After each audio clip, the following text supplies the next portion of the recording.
You open your eyes as dawn breaks. Everything around you is silent. In that first waking moment, you exist in complete isolation. Some experience this as tranquility. Others feel the weight of absence. Certain people embrace solitude intentionally. It renews their spirit. Others inhabit it by circumstance.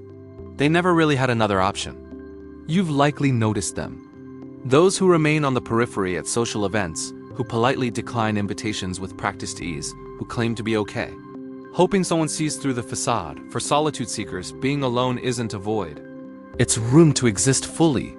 It's where clarity emerges and mental noise fades away. They find renewal in this space. Through silence, through calm, through themselves. Yet for some, isolation carries more weight. It's armor forged from past hurt.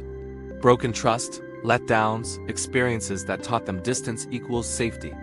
They project an image, pleasant, together, controlled, while something within them aches quietly. For these individuals, solitude becomes mentor and guardian. It heightens their perception, attunes them to others' feelings, allows them to manage their emotions before interaction begins. Mental health experts might label this high emotional awareness. But for many, it's simply how they've learned to navigate life. It's self-reliance born from having no alternative. Some flourish here. They discover inspiration in the hush, insight in the pause, and value in substantial dialogue rather than trivial talk.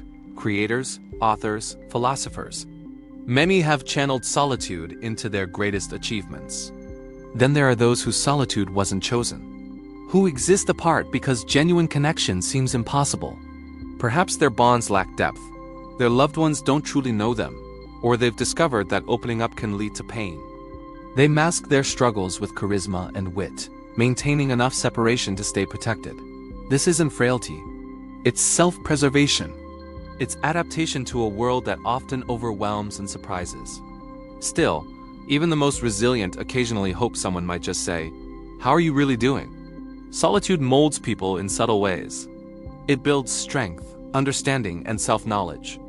But it may also create wounds, struggles with trust, resistance to intimacy, or habitual emotional concealment. Yet being alone can also cultivate profound self-acceptance. A thoughtful mind, a sensitive heart, a spirit attuned to nuances others overlook. Solitude isn't always peaceful, though. Sometimes it weighs heavily. Sometimes the silence becomes isolation and independence feels more like separation. Here's the tension.